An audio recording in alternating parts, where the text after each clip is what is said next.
Good morning and welcome to the Avenue Uniting Church in Blackburn, Victoria, meeting on the lands of the Wurundjeri peoples. My name's Rod Peppiatt and I'm the Minister of the Word in the congregation here, so welcome. Today our focus is shaped by a couple of readings from Sacred Wisdom. Firstly, Psalm 122. And then a contemporary reading of grace from Margaret Wheatley. From Psalm 122. I was glad when they said to me, "Let us go to the house of the Lord." Our feet are standing within your gates, O Jerusalem. Jerusalem, built as a city that is firmly bound together. To it the tribes go up, the tribes of the Lord, as was decreed for Israel, to give thanks to the name of the Lord. For there the thrones for judgment were set up, the thrones of the house of David. Pray for the peace of Jerusalem. May they prosper who love you. Peace be within your walls and security within your towers. For the sake of my relatives and friends, I will say, peace be within you.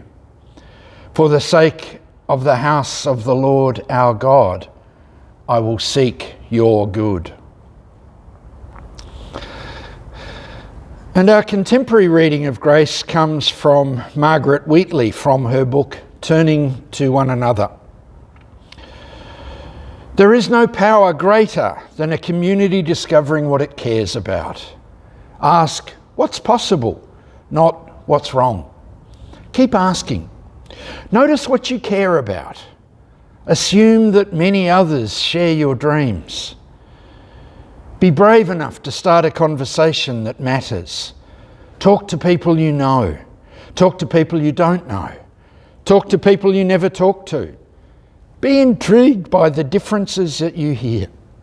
Expect to be surprised. Treasure curiosity more than certainty. Invite in everybody who cares to work on what's possible. Acknowledge that everyone is an expert about something. Know that creative solutions come from new connections. Remember, you don't fear people whose story you know. Real listening always brings people close together. Trust that meaningful conversations can change your world. Rely on human goodness. Stay together.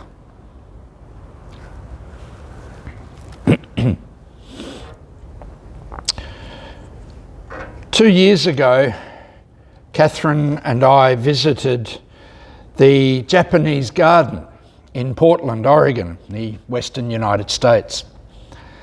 It's a sprawling, beautiful, stunningly beautiful part of the Washington State Park.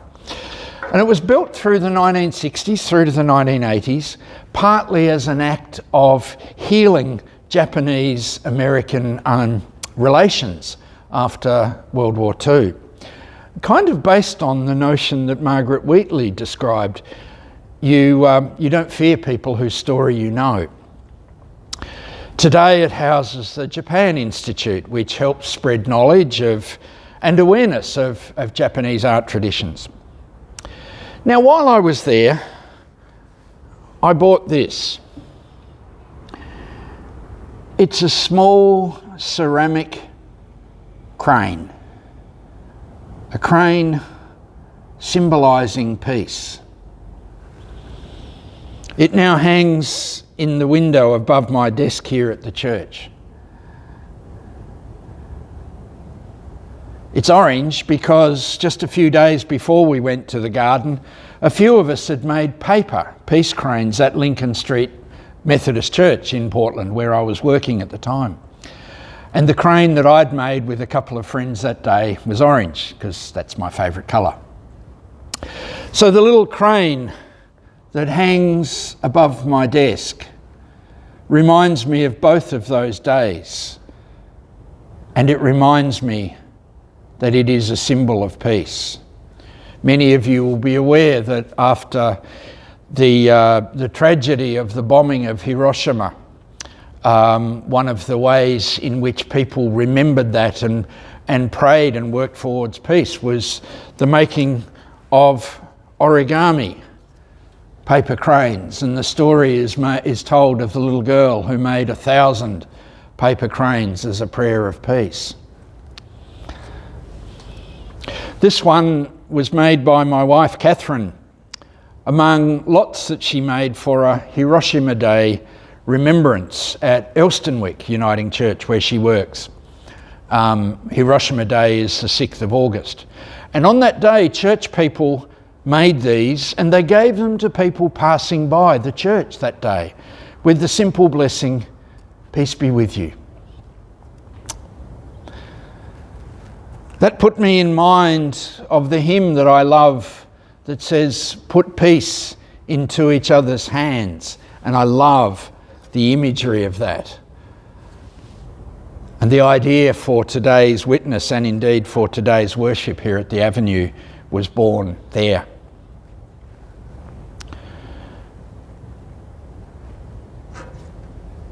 I love, well, I won't say the simplicity because I watched them being made. It's not simple. But I love just the tactile nature of this, and the ones that Catherine made, there are many colours. She used assorted paper and different things. Like all of us, I find the state of the world at present deeply troubling. I'm aware that many of the people in our church community here have been through similar troubling times before. I'm also aware that people in my children's generation are experiencing a world quite different from the one in which I grew up, and many of them are afraid of the future. I'm aware that for me, it would be very easy to live in a state of constant overwhelmment, if that's a word, as I look at the news each day of Gaza and Israel, of Ukraine and Russia, of South Sudan, of Nigeria, and then see the stories of the racist rallies in our own country and here in Melbourne, and the story last week of the attack on Camp Sovereignty.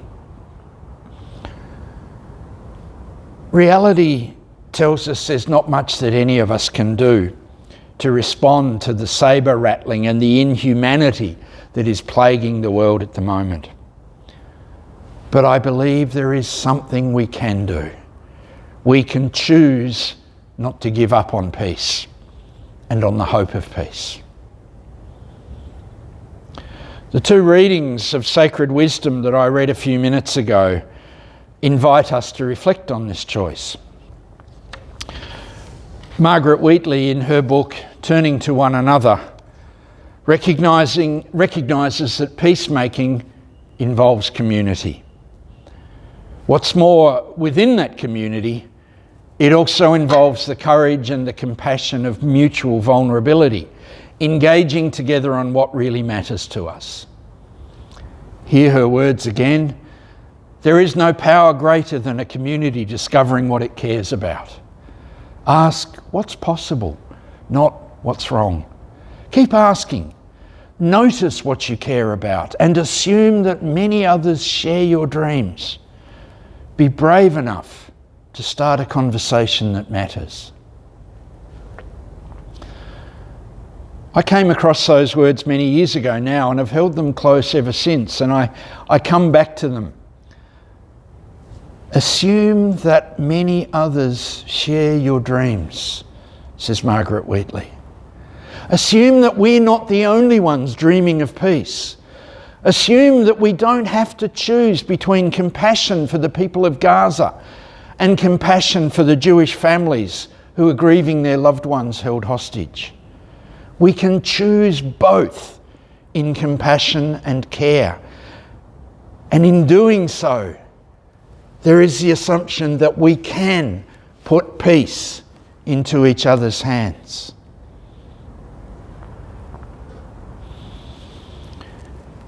In our service this morning here at the Avenue, everyone will have a little paper crane. And I'm going to invite them to get up, to move around, and to exchange cranes with someone else with the words, simple words, God's peace be with you.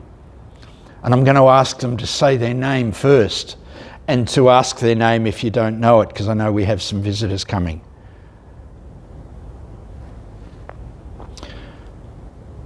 I suspect it's pretty easy to give our crane and share a blessing of peace with people we know, or people we think are more or less like us, which is what happens, when they come to church. But what of others we don't know, or people with other ideas and convictions? That's where peacemaking is much harder. I chose Psalm 122 to read today, but it took me a while to choose it because it challenged me with a challenge that is unknown to the writers and the singers who did that many years ago, the community, all those centuries ago. And the challenge is that I have to separate in my mind Jerusalem and praying for Jerusalem from the modern state of Israel. I am fundamentally appalled by the actions of Benjamin Netanyahu and his government against the people of Gaza. I'm also fundamentally appalled by the actions of Hamas, so let's get that out there too. But my first reaction on reading this psalm was to balk at using it in worship because of my struggle with what the Israeli government is doing. But Netanyahu and his cabinet and his armies and so forth, they are not Jerusalem. They are not the same thing. And I have to remind myself of that as part of peacemaking. Just as many Israeli people, just as many faithful Jews and Christians in Israel are as appalled as I am with the actions of their government. And they are there in the midst of it, not on the other side of the world like me. Just as many Palestinian people, faithful Arab Muslims, are as appalled as I am with the actions of Hamas. And they are there in the midst of it, not on the other side of the world like me. I wonder, how would I go? How would we go? Exchanging cranes with people there. Or even people here who think or do or vote differently from us.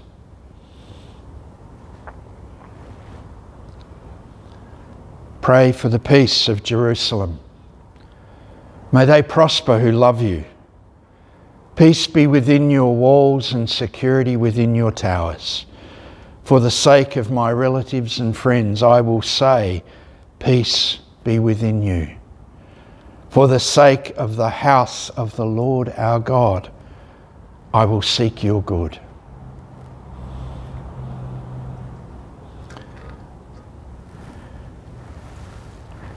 Peace is hard work.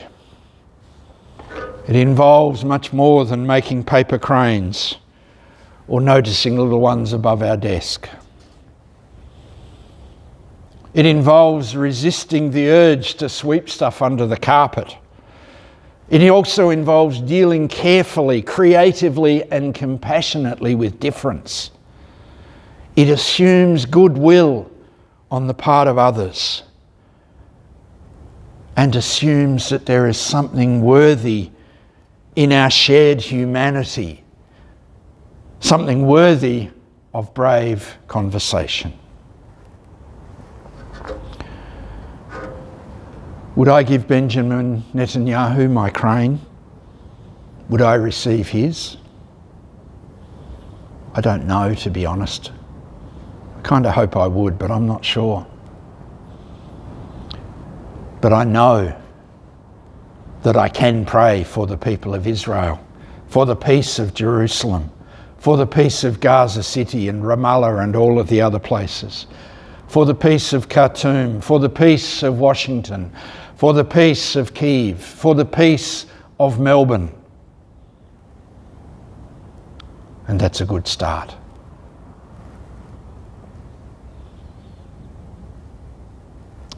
May my words and thoughts, the reflections of our hearts, minds and imagination, and the work of our hands, bless the world in the name of Christ. Amen.